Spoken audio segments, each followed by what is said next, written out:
Nasa break si Elena Mendoza. Nakaupo siya sa pantry at tahimik nang inangat-ngat ang natirang chicken nuggets niya habang nagbabasa ng random article. Elena, may extra ketchup ka? Tanong ni Jessa, kasamahan niyang mahilig manghingi ng pagkain pero never nag-alok ng sariling baon. Wala eh, sagot niya. Biglang bumukas ang pinto ng pantry. Pumasok ang isang bagong agent na si Leo. Yung lalaking feeling heartthrob kahit hindi naman. Pasimpleng umupo ito sa tabi ni Elena at pasimpleng dinikit ang braso sa kanya. Hi, Elena. Pa-smooth nitong sabi. Hi, rejection. Nagtawanan ang mga office mate nila. Pero hindi pa doon natapos. Nang lumalalim na ang gabi, nauwi sa inuman ng shift nila sa isang bar malapit sa office.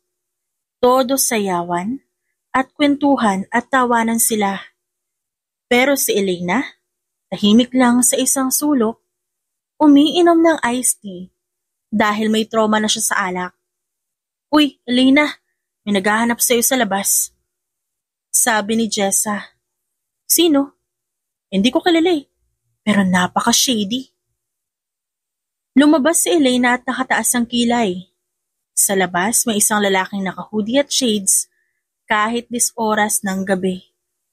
Miss, pwede magtanong? Depende. Ano yan? Survey? Networking? Basta, may tatanong lang ako. Biglang sumugod ang lalaki at hinawakan ang braso niya. Pero bago ito makapagpaliwanag, mabilis gumalaw si Elena. Isang mabilis na hampas gamit ang kanyang bag na punong-puno ng power bank, wallet, at make-up at direkta ito sa mukha ng lalaki. Aray! At di pa siya nakontento. Sinundan niya ng mabilis na sipa sa tiyan. Bagsak ang lalaki. Hawak-hawak ang tiyan nito. Dapat kasi, tinanong mo muna kung okay akong tanungin. Sabi ni Elena at hinugot ang pepper spray sa bag. Para kang si Leo sa pantry, bigla agad didikit. Tumakbo ang lalaki at hindi man lang ito nagawang bumawi. Lumapit si Jessa. Elena, ano yun? Ano pa? Self-defense. At saka, justice para sa mga babae sa pantry na biglang dinidikitan. Girl, isama mo naman ako sa training mo. Hindi mo kaya. Hindi ako marupok. Marahas ako. Nagtawanan ulit sila. Tapos balik sa inuman. Pauwi na si Elena Mendoza mula sa shift niya. Bitbit ang isang extra strong coffee at isang energy bar na amoy karton. Antok na siya pero ready pa ring lumaban sa sino mang mag-attempt na agawin ang kanyang baon. Habang naglalakad sa madilim na parking lot, malapit sa isang luxury hotel, napansin niya ang kakaibang kilos ng isang grupo ng lalaki. May isang lalaki nakasuit, mukhang mayaman, na pilit isinasakay sa isang van. Napakunot noo si Elena. Attempted kidnapping? Ayan. Good luck sa inyo. Bulong niya tinanggal ang blazer bilang preparasyon sa rumble. Hindi na siya nagdalawang isip pa. Kinuha niya ang kanyang matibay na tumbler at buong lakas na hinampas ang likod ng isa sa mga lalaki. Aray! Sino yun? Bago pa makabawi ang mga kalaban, nag-slide si Elena at tinadyakan ng isa pa. Sabay hawak sa braso ng CEO para hilahin palayo. Kung ayaw mo makidnap, tumakbo ka. Ang isang kidnapper sumugod sa kanya, pero mabilis niyang iniwasan ang suntok at sinapak ito sa sikmura. Napaluhod ang lalaki dahil doon. Biglang pumiglas si Alexander Villarreal sa kanyang pagkakahawak. Wait, sino ka? Kasabwat ka ba nila? Napataas ang kilay ni Elena. Ano? Ako yung sumagip sa'yo? Teka, ba't mo ako hinihila kanina? Baka naman inside job to, style mo ah. Ano? Ako? Agent ng kidnapper? Hoy, nagtatrabaho ako sa call center, hindi sa sindikato. Tila hindi pa rin kumbinsido si Alexander. Bakit marunong ka sa self-defense? Ba't ka nandito? At bakit parang nag-enjoy ka sa pananakit? Kasi, inapi ako ng kapalaran. Binigyan ako ng fighting skills kapalit ng love life, okay? Biglang sumugod ulit ang isang kidnapper. Bago pa makareact si Alexander, mabilis na sinipa ni Elena ang lalaki sa panga. Okay, that was impressive. See? Ngayon, tumakbo na tayo habang buhay ka pa. Wait, we? Bakit kasama kita? Abnormal ka ba? Feeling mo hahayaan kita mamatay dito? Pwede naman. Sinagip na kita. Binibigyan mo pa ako ng attitude. Nakaligtas sila at nakahanap ng mga gwardya. Subalit hindi man lang nagpasalamat si Alex at matalim na tinitigan si Elena na para bang siya ang tunay na kaaway. Alam mo, kahit ikaw lang ang dumating para may trauma na ako natamo. O sige, magpa-therapy ka, libre mo. Ano ba talaga? Dapat ba ako magpasalamat o dapat kita ipa-report? Singhal na Alexander habang inaayos ang gusot na mamahaling suit. Napairap si Elena. Kung ayaw mo ng tulong, edi sana pinabayaan na lang kita kanina. Mas madali sana yung buhay ko, di ba? Exactly. Sino ka ba? Anong ginagawa mo doon? Ba't ang galing mo manapak? Are you some kind of call center agent nga ako? Na-experience na ako sa self-defense kasi minsan toxic ang customers. Napatahimik saglit si Alexander. Hindi niya alam kung ano mas nakakatakot. Yung katotohanan muntik na siyang makidnap? O yung realization na may call center agents palang sanay sa bugbugan? Okay. Let's say totoo yung sinasabi mo. Pero bakit enjoy na enjoy ka manakit? Napangisi si Elena. Kasi sir, ang saya kayang gumanti sa mundo. Alarming yung sagot mo. Buhay ko, desisyon ko. Hindi pa rin ako kumbinsi si Alexander. Hindi niya matanggap na ang isang babaeng nakasando, may eye bags, at may hawak na lumang tumbler ang literal na nagligtas sa kanya. Dapat cool guy siya. Dapat siyang hero. Pero eto siya ngayon mukhang helpless CEO na sinagip na isang babaeng mukhang puyat. Dumating na ang mga pulis, sinimulan na nila ang investigasyon. At tinanong si Alexander kung gusto niyang mag-file ng report. Of course. Okay sir. So gusto niyo pong kasuhan ng mga kidnappers? Oo, at pati siya. Sabay turo kay Elena. Ano? Anong ako? Ako na nga tumulong, ako pa igukulong? Gusto ko lang siguraduhin na hindi ka kasabwat. Aba, kung kasabwat ako, edi sana hinayaan na lang kitang ma-hostage. Mas tahimik pa sana ang buhay ko. Napakamot na lang ng ulo ang mga pulis. Napatingin ang isang security guard kay Alexander. Sir, baka naman pwede kayo magpasalamat na lang sa kanya. Pasasalamatan ko lang siya kung papayag siyang paimbestigahan. Wow parang ako pa yung may kasalanan Sa huli, matapos ang ilang minutong sigawan, bumigay din si Alexander. Sa totoo lang pagod na siya makipagtalo. Lalo na't parang wala siyang laban kay Elena pagdating sa palakasan ng boses. Fine. Pasensya na. Okay? Thanks. Ano yan? Narinig ko ba ng tama? Gusto mo ulitin? Hindi na. Move on na tayo. Matapos ang walang katapusang sagutan nila ni Alexander, natapos din ang police report. Pero imbis na makauwi na si Elena para matulog, heto siya ngayon, nakaupo sa loob ng isang luxury hotel suite. Hindi ko maintindihan kung paano ako napunta dito. Bulong niya sa sarili habang nakatitig sa sobrang sosyal na paligid. Ang sofa, mas malambot pa sa puso niya. Ang chandelier, mas makinang pa sa kinabukasan niya. Sa harapan niya nakatayo si Alexander Villarreal, nakapamewang at nakatingin sa kanya na parang ini-interview siya for a CEO position na wala naman siyang balak applyan. So, dahil ikaw ang success na nangyari, kailangan kitang protektahan. Baka balikan ka ng mga yun. Napangangas si Elena. Hoy, teka lang, anong protektahan? Hindi kita boss, wala akong kontrata sa'yo. I already decided. Ano I already decided? Ano tingin mo sa akin, empleyado mo? Hindi mo ba naintindihan ang sitwasyon? May mga taong gustong dumukot sa akin. Ikaw ang nakilala at nakita ng mga yon.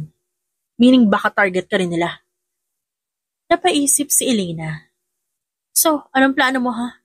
Ikukulong mo ako dito? Mas safe ka dito. Mas safe ako sa bahay ko.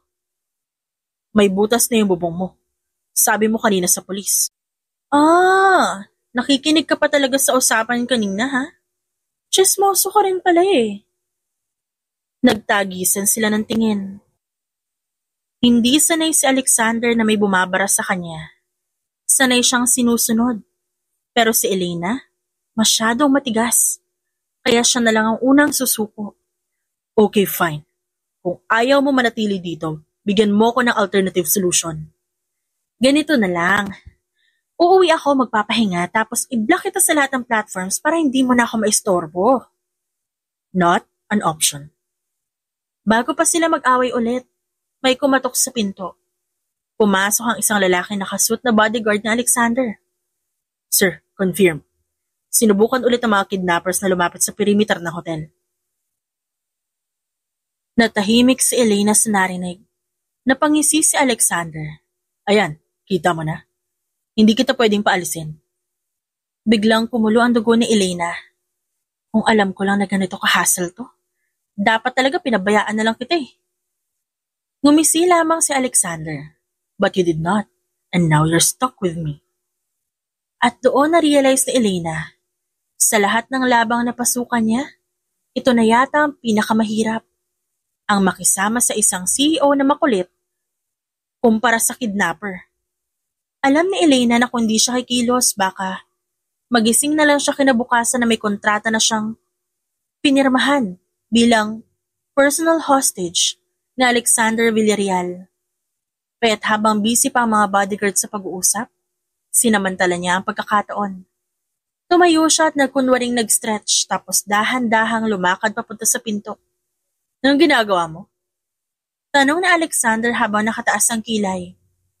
Banya lang. May CR sa loob ng kwarto mo. Siyempre gusto ko yung mas malaki. Not buying it. Hindi na siya nag-aksaya ng oras. Biglang sinungkit ni Elena isang mamahaling vase sa mesa at binasag ito sa sahig. Oh my God! Oh my God! Nahilo ako! Nagkagulo ang mga bodyguards. Ma'am, okay lang po ba kayo? Sir, tawagin na natin yung doktor. Si Alexander na mukhang hindi convinced sa aktingan ni Elena, napabuntong hininga na lamang. Hindi mo kailangan gawin yan para lang makuha ang atensyon ko. Pero bago pa siya makatapos ng sasabihin, sinipa ni Elena ang table lamp papunta sa isang bodyguard sabay sprint palabas ng suite. Narinig niyang nagmumura sa Alexander sa likod pero hindi na siya lumingon. Bumaba siya sa emergency stairs, dumaan sa kusina ng hotel at kumuha ng isang chef's hat para magbukang empleyado doon. Dumiretso siya sa likod, lumabas sa isang exit at sumakay sa unang tricycle na nakita niya. Manong bilis! Takbo na, parang may humahabol eh. Aba, sino humahabol? Isang mayaman na walang pahinga sa buhay. Sa unang pagkakataon ng gabing yon, nakahinga siya ng maluwag. Pagkatapos ng mala-action movie niyang pagtakas mula sa makulit na CEO, bumalik na rin si Elena sa kanyang ordinaryo, puyat-infested na buhay bilang isang call center agent. At syempre, hindi mawawala ang pasaway na customers. Thank you for calling Global Telecom. My name is Elena. How may I assist you today? Finally. Ang tagal bago may sumagot? Reklamo ng nasa kabilang linya. Napairap si Elena. I'm sorry for the long wait, sir. How can I help you? Well, first, gusto kong malaman kung anong klaseng service meron kayo. Pangalawa, ba't sobrang inefficient nyo? At pangatlo, nanigas si Elena. Wait lang. At parang pamilyar yung boses. Pangatlo, hindi ba pwedeng may i-assign kayo mas matinong agent sa akin? Napakuyom siya ng kamao. Si Alexander Villarreal ang kausap niya. Dahan-dahan niyang tinanggal ang headset. Tumingala sa kisame at nagpakawala ng isang mahinhing sigaw sa isip niya. Anong klaseng kamalasan to? Aniya sa utak. Binalik niya ang headset sa tenga at huminga ng malalim. Sir, hindi po kita maintindihan. Can you please repeat? Napasinghap si Alexander. I knew it. Elena Mendoza. Napapikit siya ng mariin. Walang niya ka? Pati sa trabaho mo, iniiwasan mo ko? Anito. Sir, I'm sorry but this is a professional setting. Please state your concern. Okay, fine. May concern ako. Bakit ka tumakas? Sir, for account security purposes, we are unable to discuss personal matters. Then ilipat mo ako sa supervisor mo para makausap kita na mas matagal. Napahampas si Elena sa desk niya. Ba't ba siya hinahunting ng isang CEO na parang may utang siya dito? Sir, let me just put you on hold. Wag mo akong i-hold, Mendoza. Muntik na siyang mapamura. Napatingin siya sa kanyang katabing agent. Okay ka lang? Bulong nito. Oo. Ngiting aso niyang sagot habang naglalaban ng frustration at takot sa utak niya. Tumawa sa kabilang linya si Alexander. Ano? Hindi mo na ako tatakbuhan ngayon? Sir, this call is being recorded for quality and training purposes. Aba, sige. Maririnig ng kumpanya mo kung paano kita kukunin pabalik sa pangangalaga ko. Ano? If you don't want to cooperate, I'll make sure your boss hears this conversation para mapilitan ka makipagkita sa akin. Blackmail to ah. Nasisiraan ka na ba ng bait? Nanggigigil niyang tanong. Tawagin mo ng blackmail. Pero hindi kita titigilan hanggat di tayo nag-uusap ng harapan. Fine. Ano bang gusto mong pag-usapan? Hindi sa telepono, Mendoza? Magkikita tayo. At kung tatakbo ka ulit, sisiguraduhin kong hindi ka na makakahanap ng trabaho kahit saang call center company. Ang gusto lang naman ni Elena pag-uwi ay mahiga sa kama. Magkulong sa kwarto. Kalimutan na parang masamang panaginip ang nangyari sa kanya ngayong gabi. Pero pagpasok niya sa compound, bumungad sa kanya ang isang eksena sa pelikula niya lang nakikita. 3 mamahaling sasakyan ang nakaparada sa harap ng bahay nila. At may mga lalaki naka-black suit at shades na mukhang bodyguards ng isang mafia boss. Ano to? Raid? Tapos bumukas ang pinto ng isang SUV. Bumaba ang lalaki naka 3-piece suit. Si Alexander Villarreal. Naglakad si Alex papunta sa kanya na parang bida sa isang drama series. Napansin ni Elena ang ilang kapitbahay na sumisilip sa bintana. Mukhang nakikichismis pa. Anong ginagawa mo dito? Singhal niya. Sinikap niyang maging pabulong yon para hindi sila marinig ng buong barangay. Good evening to you too, Mendoza. Kalmado nitong sagot. Pakiusap, huwag kang gumawa ng eksena dito. Kung gusto mong i-report ako sa trabaho, sige. Pero huwag mo idamay ang pamilya ko. Hindi kita i-report. May ibang dahilan kung ba't ako nandito. Ano na namang kalokohan to? Naglabas na isang sobre si Alexander mula sa kanyang coat at iniabot sa kanya. Napatingin si Elena sa puting sobre. Pero hindi niya pa kinuha. Ano to? Eviction notice? Business proposal. Business proposal? Ano negosyo ko sa buhay mo? Simple lang. Kailangan kong pigilan ng lola ko sa pilit na pagpapakasal sa akin sa anak ng business partner niya. Ikaw ang solusyon. Hoy, teka lang. Parang ibang genre na tong pinapasok natin ah. Napaatras si Elena. Magpanggap ka bilang fiancé ko. What? 2 buwan lang. Tapos na ang usapan. Ano? Sira ulo ka ba? Pero bago pa siya makasigaw ulit, binuksan ni Alexander ang sobre. Inislide sa kanya ang isang papel. Hindi niya alam kung cheque ba yon o legal document. Pero nung nakita niya nakasulat, bigla siyang naubo. 5 million? Baka pinrint mo lang to sa Photoshop? Hindi yan fake. At hindi lang yan. Babayaran ko rin lahat ng utang mo.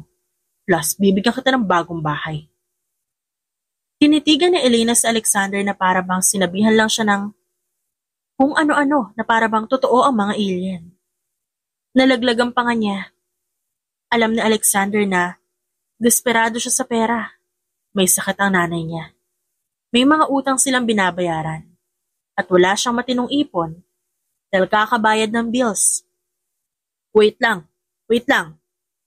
Iniangat niya ang kamay. Alam mo bang pwede kang maghanap ng mas matinong babae para sa ganyan? Ba't ako? Una sa lahat, ikaw lang ang babae kilala kong hindi interesado sa pera ko.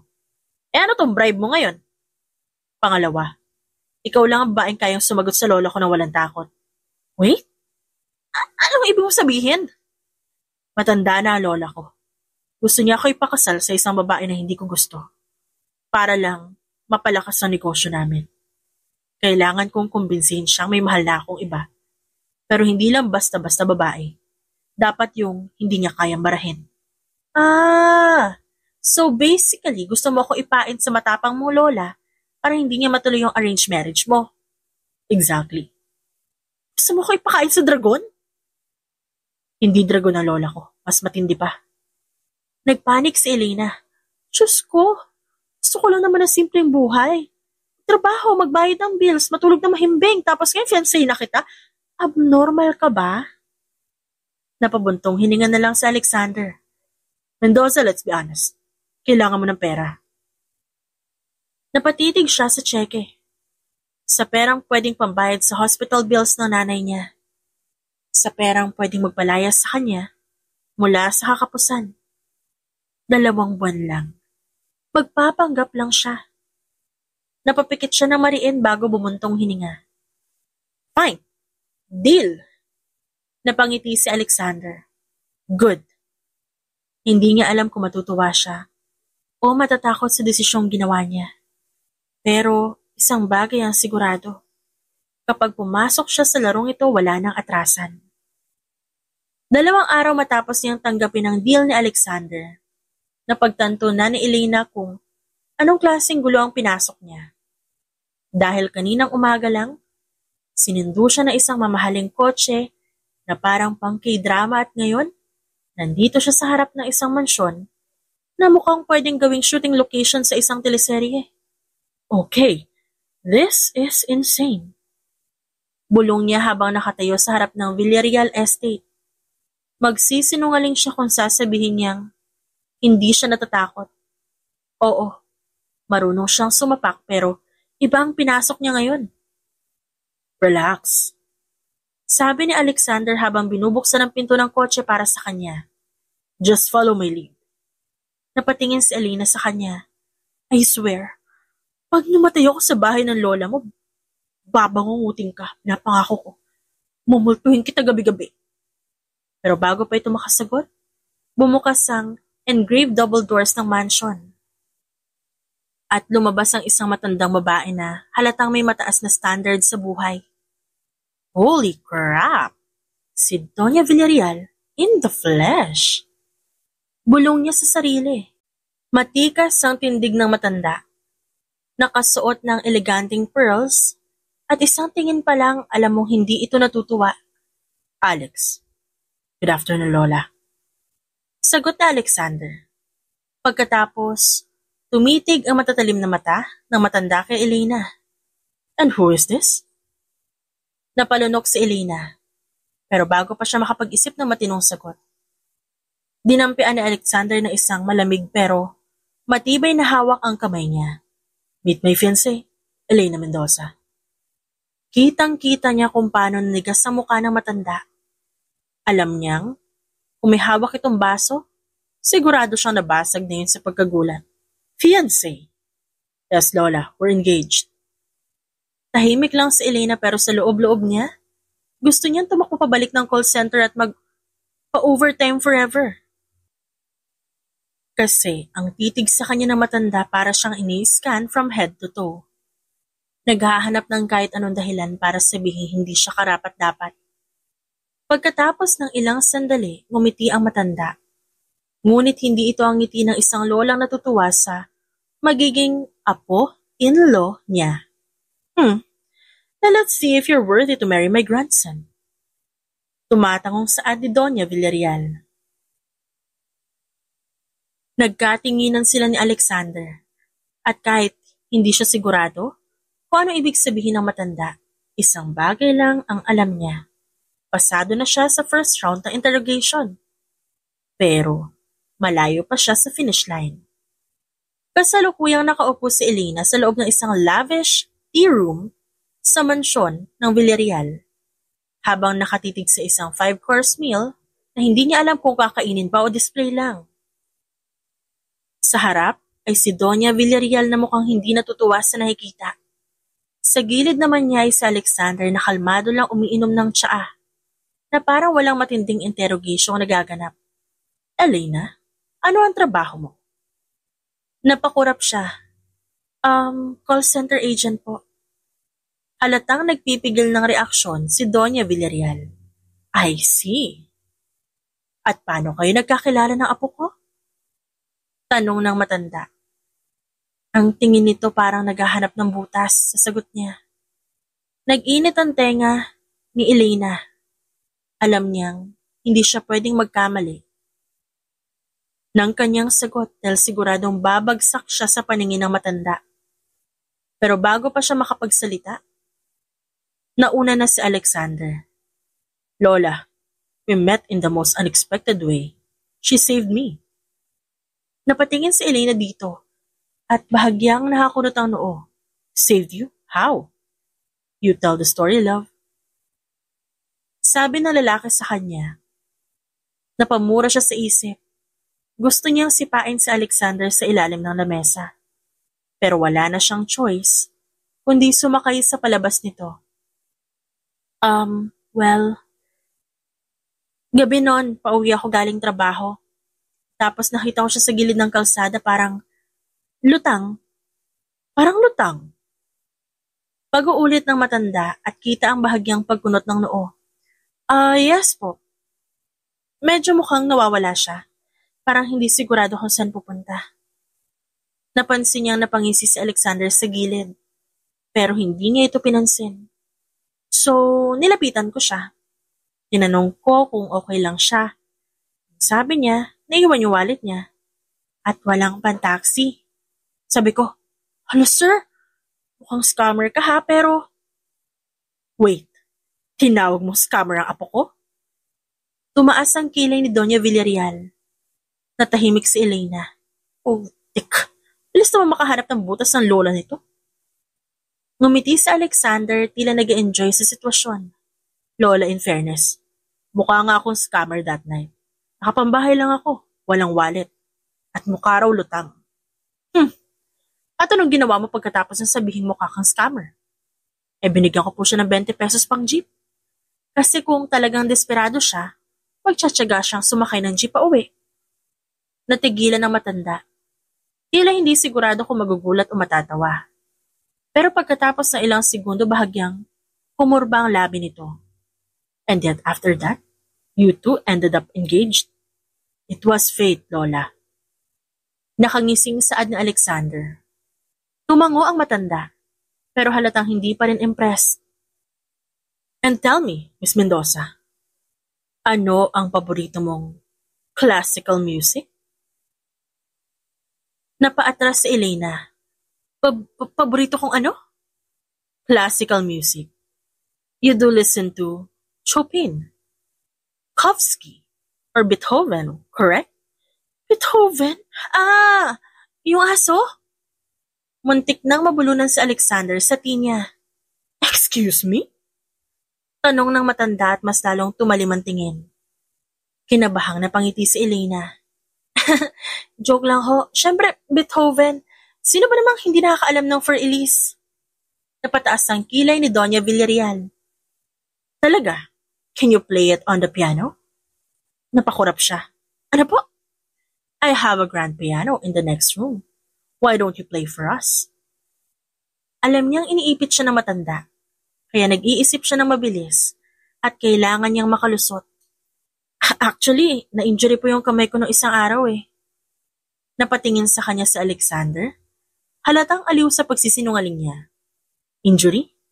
Opo, nahulog po kasi ako sa... Lumingalinga siya at naghanap na excuse. Sa hagdan.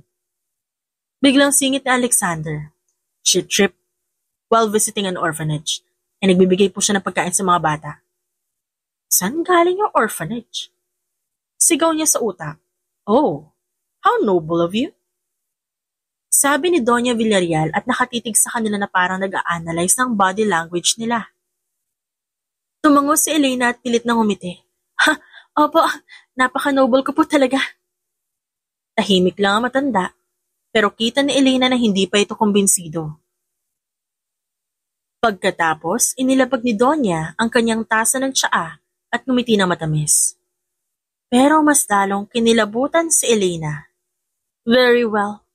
If you truly are serious about being Alex's fiancé, I suppose I should start your training. Excuse me? A true Villarreal wife must have proper etiquette, grace, and knowledge of high society. Wait, ano po ibig niyo sabihin? Ngumiti ang matanda. Starting tomorrow, you will have etiquette training, proper table manners, dancing, fine dining, and conversation refinement. I will personally supervise you. Ngumisilang ang lalaki sa gilid niya. Good luck, fiancé. Kinabukasan natagpuan ni Elena ang sarili niya sa grand ballroom ng Villarreal Mansion.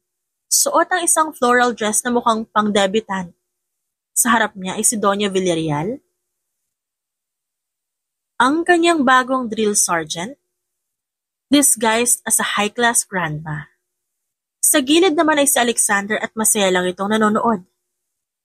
Nandito pa tong mokong na to? Ani niya sa sarili. Alright. Sabi ng matanda, hawak ang isang mahaba at manipis na wooden stick na para bang props sa isang period drama. Let's begin. Begin what? Umakbang palapit si Doña Villarreal at tinitigan siya na masama. Posture. Miss Mendoza, chin up, shoulders back, and never ever slouch. Apa ma'am? Mabilis siyang tumuwid. At hindi mamang tawag sa akin. Malamig na sabi ng matanda. Call me Doña or Grandmother Villarreal. Napakurap si Elena. Pwede po bang ma'am na lang? Tinapik ng wooden stick ang kanyang braso. Hindi masakit pero sapat para magising ang kaluluwa niya. At napamura si Elena dahil doon. I heard that. Napangiwi siya. Sorry po, Doña. Si Alexander naman nagpipigil ng tawa sa gilid. Let's move on. A true lady walks with grace. Then out of nowhere, lumabas ang isang personal maid na may dalang stack ng books. Put these on your head. Lagay po sa ulo? Doon na pa nga si Elena. Yes. And walk from one end of the ballroom to the other without dropping them. Holy crap! Cinderella pala training to. My God! Pero wala siyang choice. Dahan-dahan niyang inilagay ang libro sa ulo niya. Tumayo siya ng matikas at huminga ng malalim. At step 1, step 2. Good. Keep going. Sabi ni Doña Villarreal habang nakahalukip-kip. By the way, Elena, baka gusto mong sabihin kay Lola ko anong favorite mong fast food. Nanigas si Elena. Napatingin siya kay Alexander at pinanliitan niya ito ng mata. Normal ka talaga, no? At dahil sa inis niya, nakalimutan niya may libro siya sa ulo. Kaya't bumagsak lahat ng ito. Oops, sabi ni Alexander na parang natutuwa pa. Napasinghap ang matanda. Mendoza! Napanganga si Elena. Si Alexander po may kasalanan. Pero imbis na pagalitan si Alexander, siya pa rin ang tinignan ng matanda na parang siyang may kasalanan. Kung bakit may world hunger. Paano ba ako mananalo sa laban na to? Matapos ang walking lesson, sunod ang table manners training. Dinala siya sa formal dining room ng mansyon, kung saan may nakahandang 6 na kutsara, 7 tinidor at 8 kutsilyo sa harap niya. Ano to? Weapons display? This is the proper way to set up a formal dinner. Sabi ni Doña Villarreal at eleganting hiniwa ang steak. Napatingin si Elena sa pinggan niya. Okay, easy lang. Slice tapos subok. No! Nagulat siya nang tumayo ang matanda. You are holding the knife wrong. Sabi ng matanda at ipinakita ang proper way na parang may finesse pa ang pagkakahawak. Napairap si Elena. Pagkain lang naman to, hindi naman gera. Table manners define your social status. And if you're marrying my grandson, You must not embarrass this family. Napaungol si Elena tumingin kay Alexander, na nakarelax lang habang kumakain. Pwede bang siya na lang yung itrain niyo? I'm already perfect. Sagot ng lalaki. Napangisi si Elena, then bigla niyang initsa ang isang piraso ng lettuce papunta kay Alexander. Tumama ito sa mukha ng lalaki. Natahimik ang buong kwarto. Napatigil si Donya habang napatulala ang mga maids. Dahan-dahang nilapag ni Alexander ang tinidor. Pagkatapos pinunasan niya ang lettuce sa kanyang mukha bago ngumisi na nakakaasar. So, that's how you want to play, huh? Napahurap si Elena. Wait! Bago pa siya makapag-react, kinuha ni Alexander ang isang cherry tomato at ibinalik ito sa kanya sa pulsa noo. At doon nagkabagsakan ng utensils. Napasinghap ang mga maids. Si Doña Villarreal naman dahan-dahang binaba ang kutsara sa pinggan. Saad nito, inilapag ang kanyang tissue. Sapat din para sa araw na ito. Napakurap si Elena. Tapos na? Tumayo si Donya nang walang reaksyon. Marami akong naiisip dahil sa inyong dalawa. Pagkatapos lumingon ito kay Elena. Magpapatuloy ang aralin bukas, maghanda ka. At tuluyang umalis ang matanda at elegante pa rin gaya ng dati. Dahil fiancé daw siya ni Alexander, kailangan nilang lumabas sa publiko bilang sweet at happy couple. One time, nagkaroon ng event kung saan required silang magpakita ng PDA. Suot ni Elena ang isang silk, off-shoulder gown, habang si Alexander naman naka-black suit, looking like a $1 billion sin. Smile, honey. Bulong ni Alexander habang hawak ang bewang niya at pinapalibutan sila ng mga reporters. Huwag mong hawakan ang bewang ko. Alex, o ipapahiya kita sa buong alta sosyedad. Subukan mo lang, sweetheart, at ipapakita ko sa lahat kung gaano mo ako kamahal. Napairap si Elena.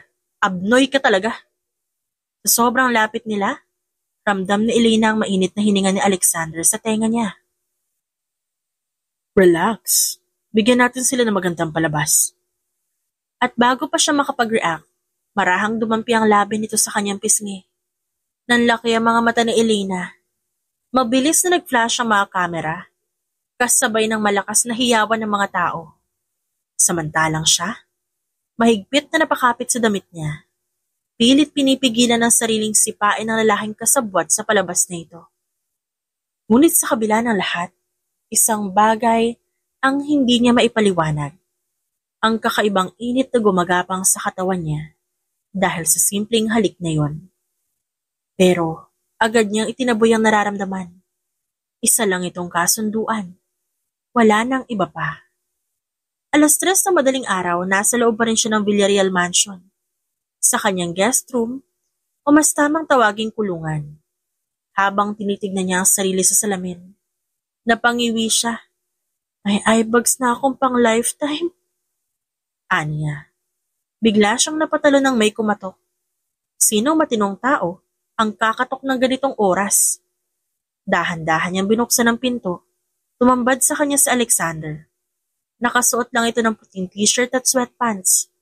Gusot ang buhok na tila bagong gising. Bati nito habang kinakamot ang batok. Gising ka pa. Napataas ang kilay ni Elena. Hindi, naglalakad lang habang natutulog. Ang talino mo talaga, no? Namewang siya sa harap nito. Ang ginagawa mo dito? Napabuntong hininga si Alex bago inabot sa kanya ang maliit na paper bag. Nagtaka siya. Ano to? You skipped dinner kanina. Baka nagugutom ka. Napakurap si Elena. Holy crap! Bulong niya at napatingin sa bintana. Tinignan ko may lumilipad na baboy sa labas. Huwag mo nang gawing big deal. Kumain ka na lang. Pagkatapos binaba niya ang paper bag sa bedside table at walang sabi-sabing tumalikod para umalis. Naiwan si Elena nakatingin lang sa pagkain. Pakiramdam niya may kung anong kumurot sa kanyang dibdib. Maya-maya, napabuntong hininga siya. Pwede bang huwag kang bigla-biglang sweet? Nakakabaliw yun, abnoy. Pero sa huli kinuha niya ang pagkain at kinain lahat. At kahit hindi niya gustong aminin, bahagya siyang napangiti. Isang linggo ang lumipas, isang auction ang ginanap sa isang sikat na hotel. At tulad ng dati, kailangan magpakita sina Alexander at Elena bilang perpektong couple. Ngunit sa gabing ito, isang unexpected twist ang naganap. Isa sa mga items sa auction ay isang dinner date kasama sa isang mystery bachelor. Hindi ito bahagi ng original na plan. Pero dahil sa spur of the moment excitement at marahil ay boredom, napataas ang kamay ni Elena. 50,000! Aniya na may halong confidence pa sa boses. Napasinghap ang ilang bisita. Kahit ang auctioneer, mukhang nabigla. Tumigil sa pag-inom ng wine si Alexander at dahan-dahang tumingin sa kanya. Napansin niya ang bahagyang pagngit-ngit ng ngipin nito. Hindi pa niya alam kung anong problema ng lalaki pero bahala na. Going once, going twice, sold! Sigaw ng auctioneer. Nagpalakpakan ng mga tao. At saka lang napagtanto ni Elena kung anong ginawa niya. At lalo pang lumala ang sitwasyon nang lumabas ang mystery bachelor na walang iba kundi si Ethan Laurent, isang kilalang model at negosyante na may reputasyon bilang ultimate charmer. Lumapit si Ethan kay Elena na may nakakalokong ngiti. Looks like I'm your date now, darling. At doon niya lang naramdaman ang malamig na presensya sa likod. Sorry, pero mukhang hindi matutuloy ang date na yan. Oh? And why is that? Because my fiancé won't be going anywhere with you. Napasinghap ang mga tao. Well, that's up to her, isn't it? Sabay tingin ng lalaki kay Elena. Napangiti siya. Well, actually, bago pa siya makapagtapos ng salita, bigla siyang hinila ni Alexander palapit dito. Tapos na ang usapan. At bago pa makapagsalita si Ethan, naglakad palayo sa Alexander, bitbit si Elena na parang siya lang ang may-ari nito. Hoy, Alex, ano ba? Pero mas hinigpitan lang nito ang hawak sa kanya. Wala.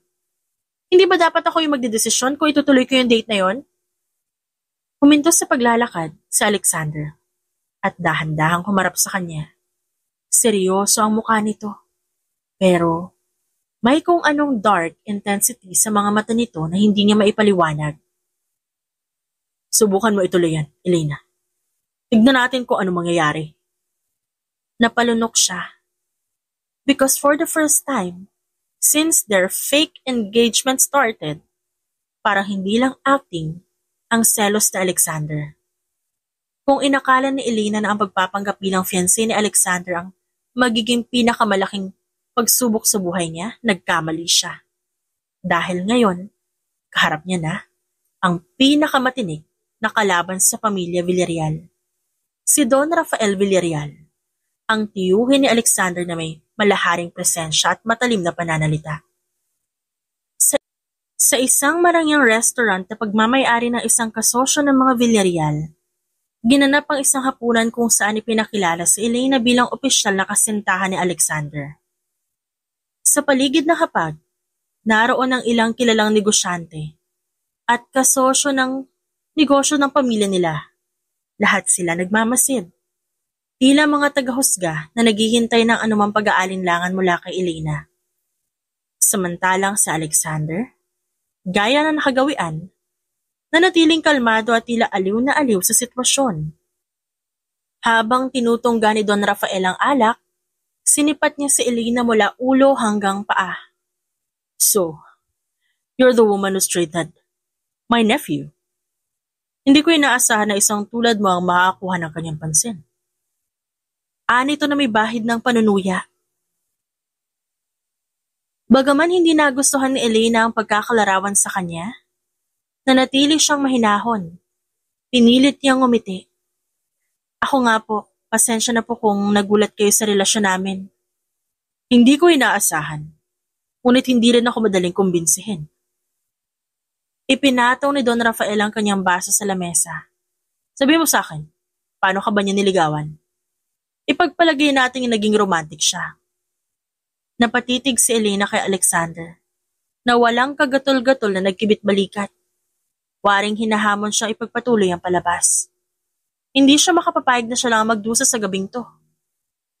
Napangiti si Elena, pero sa loob-loob niya gusto niyang sabunutan si Alexander sa pagbitaw nito ng isang nakakainis na ngiti. Hindi siya makakapayag na siya lang ang mahirapan. Kung gera ang gusto ni Alexander, gera ang ibibigay niya. Kaya naman pinakawalan niya isang matamis, masyadong matamis na ngiti, bago bumaling kay Don Rafael. Romantic nga po siya, Don. Talagang pinaghandaan niya yung paliligaw sa akin. Lahat ng cliché na romantic gestures ginawa niya po. O? Tulad ng ano? Nagkibit-balikat si Elena na parang nagre-reminisce. Let's see. Una po sinurpresa niya ako na isang flash mob sa gitna ng 5-star restaurant. Isipin niyo po, biglang sumayaw yung mga waiter. Sobrang nakakahiya. Napakurap si Alexander. Wait, ano? Pero hindi pa tapos si Elena. Pangalawa po, may pa-hot air balloon date pa yan. Sabi niya gusto niya iparamdam sa akin na parang nasa langit ako sa piling niya. Kaso takot ako sa heights. Kaya halos mahimatay ako sa ere.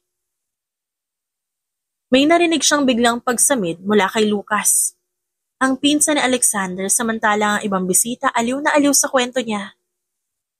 At naniwala kang seryoso sa'yo? Oo naman po. Sabay tawa ni Elena. Pagkatapos biglang tumingin kay Alexander na may nanunuksong tingin. Lalo na nung isang beses na nagpunta siya sa bahay namin. Umuulan nun. Nakatayo lang siya sa harap ng gate, basang-basa. May hawak na buki ng rosas at sumisigaw ng, Elena, mahal kita. Okay, tama na yan. Putol ni Alexander. Mahigpit ang pagkakakapit sa kanyang baso. Pero hindi pa tapos si Elena. Nagpalingalinga siya sa paligid na parang may hinahanap. Sayang nga po wala tayong violinist dito. Kung hindi, mas gaganda ang kwento. May narinig siyang pigil na hagikik mula sa ilang bisita. Kahit ang ilang waiter, tila pinipigil ang pagngiti. So you're telling me my nephew, the cold and calculating Alexander Villarreal, did all these romantic things for you? Ngumiti si Elena pero sa ilalim ng mesa, siniko niya si Alexander. Tama po, di ba honey? Napilitan si Alexander na ngumiti, pero halatang pilit ito. Of course, sweetheart. Sagot nito sa masyadong matamis na tono. Habang abala si Elena sa pagkukwento, hindi niya napansing natabig ng kanyang kamay ang isang baso ng alak sa kanyang tabi. Kasabay ng isang malakas na paglagapak, tumapo ng mamahaling alak sa mamahaling ding kasuotan ni Don Rafael. Nagulat ang lahat maging si Alexander ay tila hindi makapaniwala sa nangyari. Ngunit sa halip na mag-alala bigla siyang napatawa. Diyos ko! Bulalas ni Elena, agad dinampot ng napkin upang punasan ang kasuotan ng nakatatandang Ginoo. Ngunit habang abala siya sa pagpupunas, may isang bagay siyang hindi inaasahang mangyari. Isang bagay na tuluyang nagpatahimik sa buong silid. Sa isang maling galaw, aksidenteng natanggal ang wig ni Don Rafael. Sa isang iglap, bumagsak ito sa kanyang kandungan. Hindi nakagalaw si Elena. Nagulat ang lahat doon. Ngunit ang mas lalong hindi napigilan ni Alexander, na halos itong mabilaukan na sa pagtawa. Muling namutawi ang kakaibang katahimikan. Ang mukha ni Don Rafael, hindi maipinta. Pero, malinaw na, gulong-gulo ito. Hindi alam kung nagagalit, nahihiya, o pareho. Lubusang natulala si Elena sa kanyang nagawa. Tahimik na nagdasal na sana'y humiwalay na lamang ang sahig at lamunin siya. Matapos ang hapunan, papalabas sila ng gusali ng lumapit si Don Rafael kay Elena. Mabigat ang tingin nito. At kahit nagkamali siya, hindi siya natinag. Alam niyang hindi siya maaaring magpakita ng kahinaan. Miss Mendoza, huwag mong isiping mapoprotektahan ka ng apelidong Villarreal. Hindi mo ako maluloko. Ngunit sa kabila ng mariing babala, umiti lang si Elena. Ipinatong niya isang kamay sa kanyang dibdib at mariing tumango. Tito Rafael, kung nais niyo akong pagalitan, Siguraduhin niyo nasa tamang ayos sa inyong buhok bago niyo ako harapin. Saad ni Alexander. Oo nga naman. Huwag niyo po akong pagsasalitaan ng ganyan. Napayuko si Alexander at pilit pinipigilan ng pagtawa. Alam ni Elena na nagdagdag na naman siya ng panibagong dahilan upang kamuhian siya ni Don Rafael. Ngunit sa ngayon, sapat nang nakaligtas siya sa gabing ito ng buo ang kanyang dangal. Kahit pa may kasamang konting kahihiyan. Sa isang pribadong lounge, sa isang marangyang hotel, nakaupo si Don Rafael sa harapan ni Elena. Hindi man lang nagpakita ng pagkabahala. Sa halip, nakangiti pa ito waring natutuwa sa tapang ng dalaga. Elena, my dear. To what do I owe this rather unexpected meeting? Hindi nagpaligoy-ligoy pa si Elena. Ibinagsak niya sa mesa ang isang folder na naglalaman ng ebidensya. Mga bank transactions, CCTV footages, at recordings ng mga tauhan ni Don Rafael na umaamin siyang nasa likod ng pagdukot kay Alexander. Huwag na tayo maglokohan, Don Rafael. I know everything. Ikaw ang nagplano ng kidnapping kay Alexander para makuha mo ang kumpanya niya. Sandaling nagdilim ang mukha ni Don Rafael. Sumandal ito sa upuan, pinagkrus sa mga kamay. And what makes you think I do something as desperate as that? Wala kang ibang choice. Alexander is your biggest threat. Alam mong hindi mo siya kayang kontrolin, kaya gusto mo siyang alisin sa daan. Tahimik na tumingin si Don Rafael sa kanya, bago magkibit balikat at muling umiti.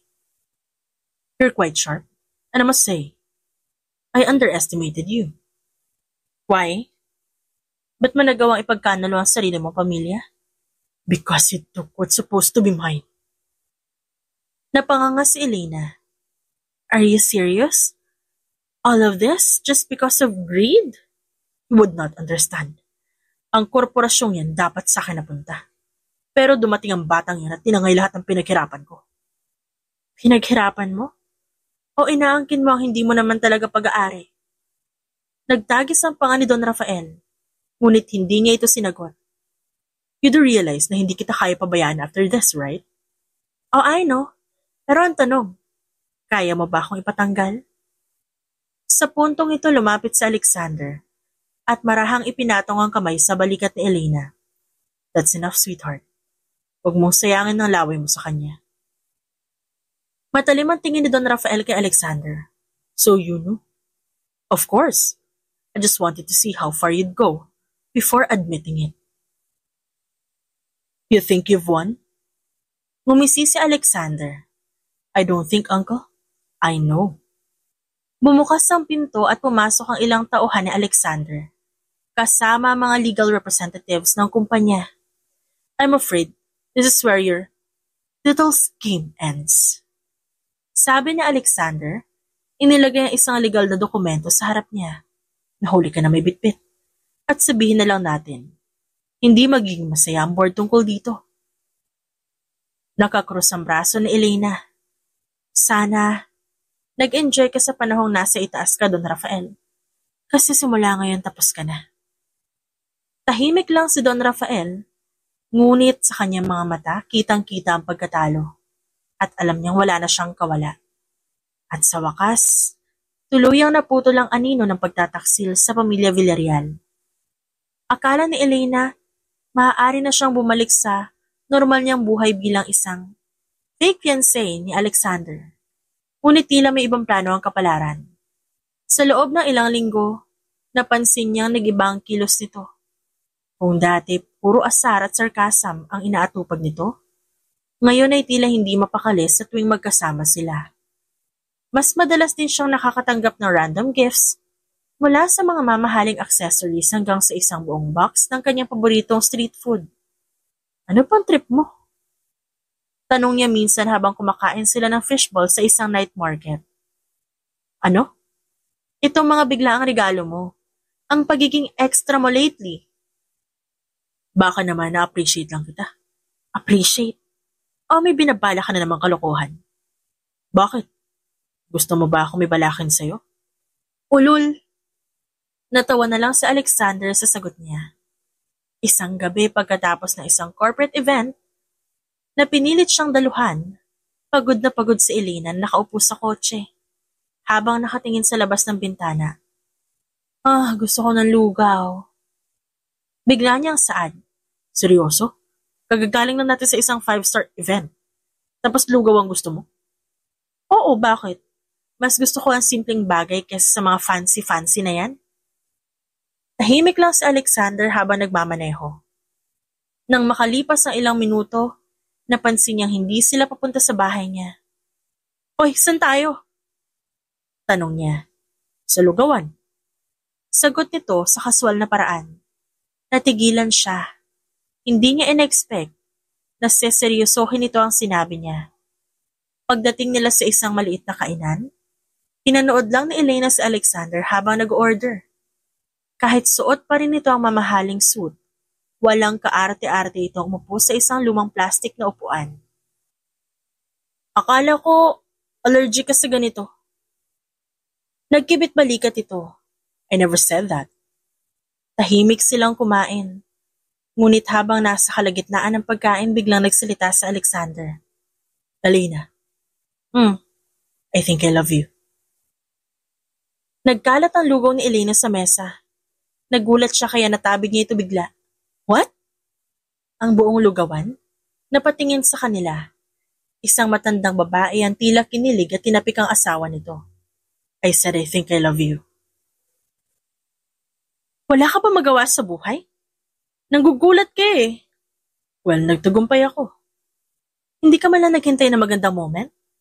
Gusto mo talaga ako atakihin sa puso? Why should I? Spontaneous confessions are more fun. Masama ang tingin ni Elena sa kanya. Namumula ang mukha niya dahil sa kahihiyan. O sa ibang bagay na ayaw niyang aminin. Ikaw talaga ang pinakawalang kwentang lalaki sa confession. But did you like it? Alamin mo muna kung may feelings ako bago ka umamin, tanga. Alam ko naman. Kaya nga ako nag-confess, di ba? Tinitigan niya si Alexander ngunit mukhang kampante ito sa sinabi. Napansin ni Alexander ang namumulang mukha ni Elena, kaya lalo itong ngumiti. Relax ka lang, sweetheart. May oras ka pa i-process ang feelings mo. Pero tandaan mo, hindi kita titigilan. At doon na-realize ni Elena na kahit gano'n niya pilitin, wala siyang takas sa lalaking to. Matapos ang nakakagulat na confession ni Alexander sa lugawan, ginawa ni Elena ang pinaka-rational na bagay na kaya niyang gawin. Ang iwasan ito. Pero sa kasamaang palad, ang lalaking ito tila may built-in GPS na nakaset sa kanya. Nice. Iwasan lang siya na ilang araw din mawawala na itong nararamdaman ko. Pag uwi niya may naghihintay na black luxury car sa harap ng bahay niya. Oh, finally. I was about to call the police. Akala ko may nangyari sa'yo. Ano ka ba? Di lang kita na-reply ng 3 araw. Magpapahanap ka na agad? Yup. Mongoloid ka talagang stalker ka.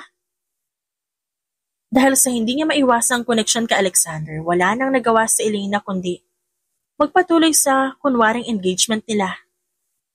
Isang araw inimbitahan si Elena ng pamilya Villarreal na sumama sa isang family weekend getaway sa isang pribadong resort. At ba't kailangan ko sumama dito? Agad niyang tanong. Bakas sa kanyang mukha ang pag-aalinlangan. Fiancé kita, di ba? Fake fiancé. Mabilis niyang pagwawasto. Fiancé pa rin. Anang binata. At dahil batid niya hindi siya maaaring tumanggi na hindi nagdudulot ng pagdududa, wala siyang nagawa kundi sumama. Sa gabi ng kanilang bonfire party, masaya ang lahat sa kwentuhan at tawanan. Naisipan ni Elena na kumuha ng marshmallow, ngunit sa kanyang pagharap nagkasalubong sila ni Alexander. At sa isang iglap, at sa hindi niya maipaliwanag na paraan, naglapat ang kanilang labi. Isang nakakabiging katahimikan ang bumalot sa paligid. Ang siga sa bonfire patuloy na nagliliyab. Tila lalong nag-alab kasabay ng pangyayari. Ang pamilya Villarreal napanganga sa pagkagulat. Ang mga bisita naman hindi napigilan ng pagsipol at bulungan. Si Elena sa kabilang banda nais nang lumubog sa buhanginan sa matinding kahihiyan. Samantalang si Alexander, Sa halip na magulat o magpaliwanag, ngumiti ng may labis na kasiyahan. Waring isang sugarol na tumama sa jackpot. Tingin ko, masyado ka nagmamadali. Bulong ni Alexander at ang labi nito ilang inches lang mula sa kanya. Pero okay lang, sweetheart. You can kiss me anytime. Gusto mo talagang upakan kita, no? Pagtalikod niya, narinig niya ang isang tita na kinikilig. I think they're really in love. At doon naisip ni Elena na wala siyang ligtas at ang mas malala. Baka hindi na rin niya gustong makatakas. Kung may isang tao sa pamilya Villarreal na hindi mo gugustuhin makasagupa, yon si Doña Villarreal, ang matriarka ng angkan, ang babaeng kaya kang patayin gamit lang ang titig. At ngayong umaga nakaupo sa harap ni na Elena at Alexander, ang matanda, nakataas ng kilay, at may hawak na tasa ng tsaa, na mukhang mas mahal pa sa buong sweldo ni Elena sa isang taon. Tingin mo ba? Bata ka pa para lokohin ako? Malamig na tanong ng matanda at tinatapunan ng matalim na tingin si Alexander. Lola? Huwag mo kong tawaging Lola. Putol ng matanda kay Elena. Hindi ako naging bingi sa lahat ng chismis sa pamilya natin. Alam ko mahindi tama sa relasyon yung dalawa. Napasinghap si Elena. Si Alexander naman tahimik lang pero halatang nag-iisip ng mabilis na palusot. Total nandito na tayo, sabihin niyo sa kanan totoo. Ano ba talaga ang relasyon niyo? Pero bago pa makaisip ng sagot si Alexander, naunahan na siya ni Elena. Hindi po totoo ang engagement namin. Diretso ang sabi ng babae. Nanlaki ang mga mata ni Alexander. Elena, let me finish. Opo, nagsimula lang po ito bilang kasunduan. Kailangan ko ng pera para sa pamilya ko. At gusto niyang makaiwas sa isang sapilitang kasal pero napatingin siya kay Alexander na ngayon mukhang tulala. Pero gusto ko siyang makita araw-araw. Gusto ko siyang makasama. Kahit inis na inis ako sa kanya. Kahit napaka-bossy niya.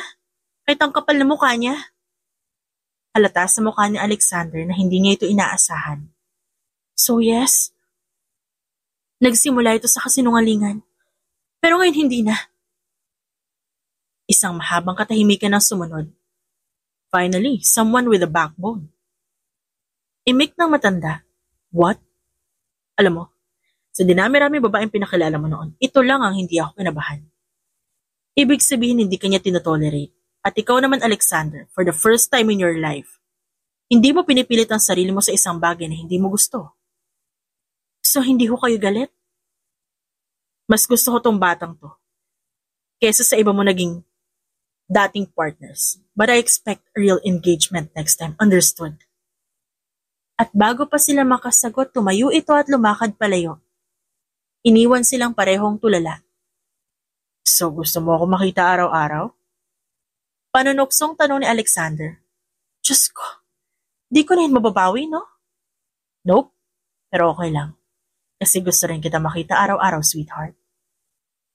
Kung dati ginagawa lang nila ang pagiging engaged para sa pabor sa isa't isa, ngayon parang seryoso na ang lahat.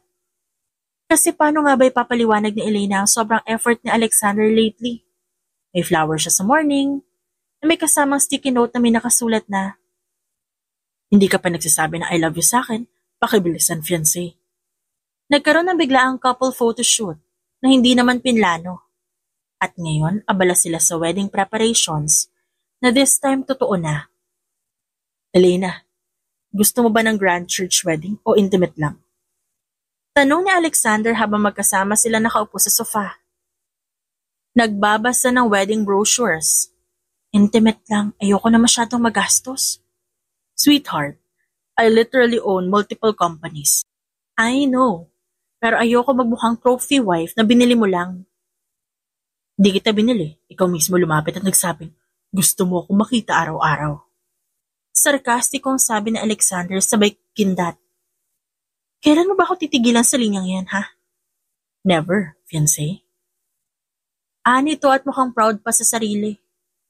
Dinala ni Alexander si Elena sa isang sikat na bridal boutique na agad nagbigay ng champagne sa kanila at pinasubo kay Elena ang 5 wedding dress. Alexander, ba't lahat ng pinili mo super revealing? Reklamo niya nang lumabas siya sa fitting room suot ng isang gown na may dangerously low-cut back. What? You have a great body. Just stating facts. Ang sabi ko, classy, hindi sexy. Pwede namang parehong, shut up! Umikot si Elena at agad pumasok ulit sa fitting room. Ngunit nang maisuot niya ang pang-apat na gown, a classic, elegant lace gown, tumahimik si Alexander. At nang lumabas siya, hindi ito agad nagsalita. Nakatitig lang si Alexander sa kanya. Speechless. So wala kang sarkastikong comment ngayon? Tumayo si Alexander at tumapit sa kanya. Hindi ako makapaniwala. Na na yung dating fake engagement natin totohanan na. And that I get to marry you. Para sa isang lalaking palaging may angas, mayabang at mahilig siyang asarin, bihira lang niya makita si Alexander na ganito kaseryoso. At sa unang pagkakataon, napansin niyang gwapo pala talaga ito kapag tinititigan siya na parang siya lang ang tao sa mundo. Elena, I love you. Bigla siyang nabilaukan sa hangin. What? Alam kong hindi ito ang best timing. Alexander, sinabi mo yun ng ganun lang? Wala man lang warning? Anong gusto mong gawin ko? May fireworks. Mag-imbita ng choir. Hayop ka talaga?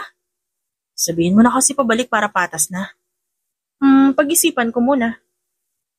Sweetheart, kasal na tayo in few months. May choice ka pa ba?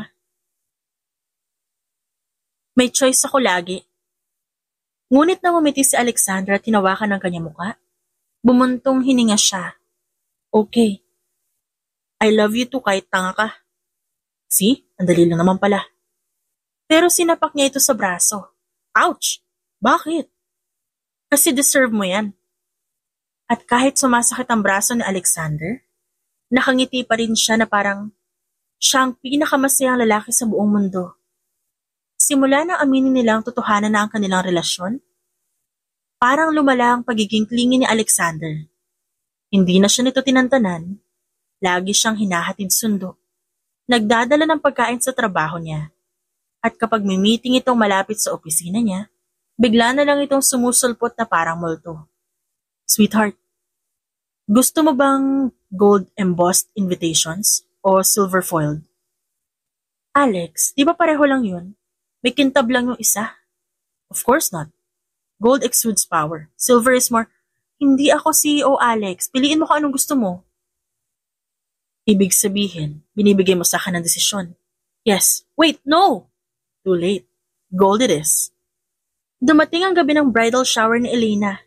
At as expected, wild ang mga kaibigan niya. Cheers to the soon-to-be Mrs. Villarreal! Sigaw ni Sheila ang isa sa kanyang closest friends. Wait. Let me call the groom-to-be. Sabi ni Nina at kinukuha ang phone niya. Hoy, wag! Sinubukan ni Elena ang kunin ang phone niya pero huli na. After 2 rings, sinagot ni Alexander ang video call. Sweetheart, namimiss mo na ba ako? Alex, pinatawag ka nila hindi ako. See? They're smart women. Hoy Alex, ikaw ba? May pa-bachelor party rin? Tanong ni Nina. Of course. Tumalim ang mata ni Elena. Anong of course? Relax, sweetheart. Hindi naman ako kasing wild na mga kaibigan mo. Boss, tulungan mo kami yung best man mo na lasing. At sumayaw sa ibabaw ng mesa. May biglang sumigaw sa likod ni Alexander. Ngumisi si Elena. Oh, really? I have to go. I think my best man just destroyed an expensive chandelier. Kita mo na, karma yan. See you later, fiancé. Huling saad ito bago pinutol ang video call. Instead na hindi sila magkita bago ang kasal, bigla itong lumusot sa bahay niya sa kalagitnaan ng gabi. Ang ginagawa mo dito, ikakasal na tayo bukas. I know. I just wanted to see you before we officially say I do. Ang drama mo? Saad ni Elena at umikot ang mata. I'm serious. Minsan, di ko pa rin maisip na ikakasal na tayo. Yun totoo na. Napatingin siya sa lalaki. There was something different about Alexander tonight. Wala yung usual smugness, wala yung angas. Ngayon parang vulnerable ito. Ako rin. Sobrang bilis na mga nangyari. Pero kahit ganun, masaya ako. That's good to know. Kasi wala nang atrasan to, sweetheart. Ang yabang mo. Totoo naman. Bago pa siya makasagot, lumapit ito at tinalikan siya sa labi. Mabagal, malalim, at puno ng bawat di sinasabi nilang emosyon. Nang humiwalay, ngumisi ito. Good night, Elena. Sa susunod na magkikita tayo, asawa na kita. Iniwan ni Alexander si Elena na namumula na parang tanga. Diyos ko. Hindi pa kasal pero talo na ako sa lalaking to. Sumapit ang araw ng kasal at gaya na inaasahan, si Alexander hindi naman nagmukhang demonyo sa pictures. Pero hindi pa rin siya nakaligtas sa pang-aasar na Elena. Sweetheart. Napansin mo ba kung gaano kagwapo ang groom mo ngayon? Pang-aasar ni Alexander at pinuto lang sasabihin ni Elena. Napansin ko rin kung gaano kakapal yung mukha ng groom na to. Bago pa ito makapalag, may biglang sumulpot na batang flower girl at hinila ang laylayan ng wedding gown. Ate Elena, may nag-aaway sa likod. Sino? Yung mga kaibigan ni Kuya Alex. Dali-dali siyang sumilip sa likuran ng venue at doon nakita ang best man ni Alexander, ang lalaking muntik nang sirain ng chandelier ng bachelor party na nakikipag-asaran kay Sheila, isa sa bridesmaid niya. Ikaw kasi, kung di mo tinapakan sa rehearsal kahapon yung pako, hindi kita mababangga kanina. Excuse me? Ikaw tong parang walang peripheral vision. Laki-laki mo, di mo ako nakita? Sagot ni Sheila habang nakapamewang. Sheila, hinga. Best man, hinga rin. Bawal mag-away sa kasal ko. Alex, pagsabihan mo nga to. Lumapit sa Alexander na mukhang natutuwa pa na may nagkakadrama sa kasal nila. Mukhang may love-hate tension dito, sweetheart. Basta wala akong pake kapag nasira ang kasal ko, kayo ang pagsasamahin ko sa honeymoon package namin. Banta ni Elena. Sabay ng laki ang mata ni Sheila at ng best man. Peace na tayo. Sabi ng dalawa. That's good. Sabi ni Elena at bumalik sa aisle. Sa Alexander tuwang-tuwa sa reaksyon ng dalawa. Nagsimula ang seremonya. Habang naglalakad si Elena papunta kay Alexander, nakita niya ang ngiti ng kanyang fiancé niya, no, soon-to-be husband niya.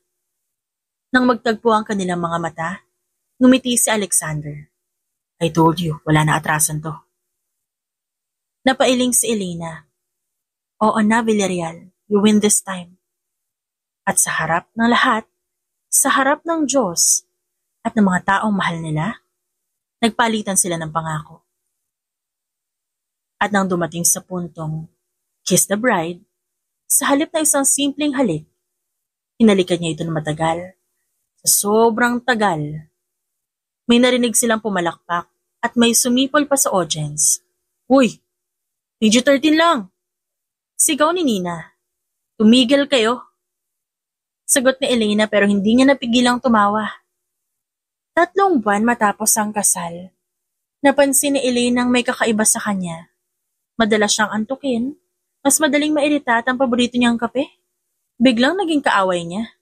Sweetheart, bakit parang may galit ka sa Starbucks ngayon? Tanong ni Alexander na makita niyang hindi niya ininom ang usual caramel macchiato niya. Tinignan lang ni Elena ang asawa niya na parang gusto niyang ihagis sa kabilang table. Di ko alam. Parang gusto ko itapon tong kape mo. Uy, wag. Wala akong kasalanan. 1 linggo pa ang lumipas, napilitan na siya magpa-check up.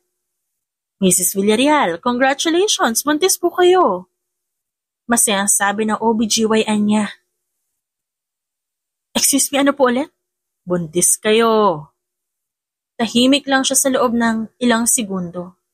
Bago bumunot ng phone na tinawagan si Alexander. Sweetheart, ano meron? Namimiss mo na ba ako? Hindi yun ang concern ko ngayon. Alex, buntis ako. Natigilan ito sa kabilang linya. Wala siyang marinig kundi katahimikan. Alex! Wait. Narinig niya ang tunog ng upuang tumumba. As in, baby? As in, may Villarreal Jr. na sa tiyan mo?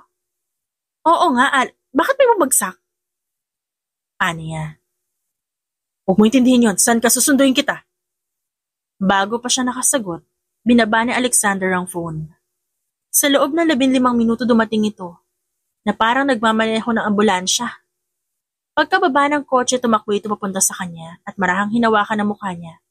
Are you okay? May nararamdaman ka ba? May gusto ka bang kainin? Ice cream, steak, gold embossed invitations ulit? Alex, buntis ako, hindi ginutom. Pero halata ang excitement sa mukha nito. We're having a baby, sweetheart. A baby. Napatingin si Elena dito. At doon niya na-realize na si Alexander, the all-powerful CEO, the self-proclaimed, confident and smug husband, nangingilid ng luha. Oo, Alex, magiging tatay ka na. Kung dati klingin na si Alexander ngayong buntis siya, lalo pang lumala. Literal na hindi siya nito tinantanan. Bumili ito ng pregnancy books, binasa lahat pati yung para sa OBGYNs. Kahit wala naman itong balak maging doktor.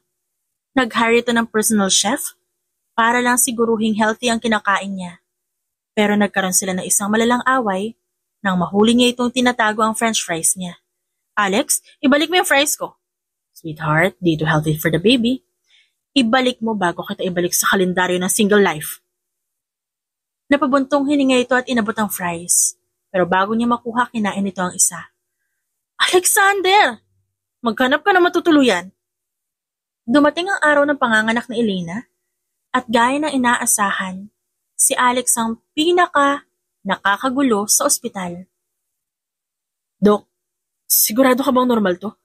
Hindi ba pwedeng epidural na may kasamang air conditioning at classical music? Mr. Villarreal, hindi putos pa. Elena, sweetheart, kailangan mo pa ng tubig, masahe, 5 taong maternity leave. Alex, kung di ka tatahimik, ikaw ang unang laki sa history na tatabaan ng unan sa delivery room.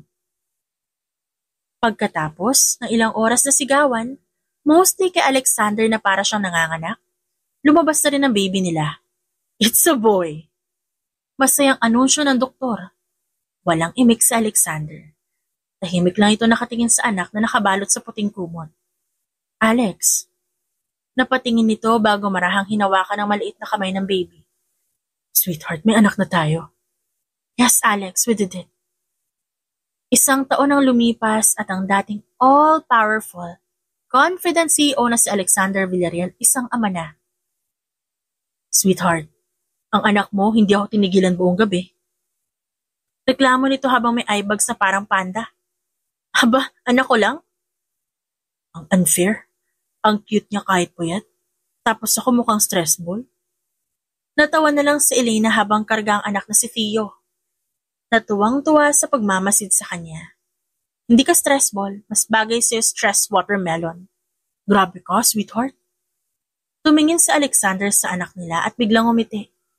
Kahit halatang pagod, punong-puno ng pagmamahal ang tingin nito. Di bale na, kahit walang tulog, worth it naman. So, you love fatherhood now? Of course. At kung gusto mo pa na isang Villarreal baby, don't push your luck. Aniya. At doon nila itinuloy ang masayang, magulong buhay nila bilang pamilya. Punong-puno ng asaran, pagmamahal, at isang maliit na batang siguradong magiging kasing kulit ng tatay at mas lalo na sa nanay. The end.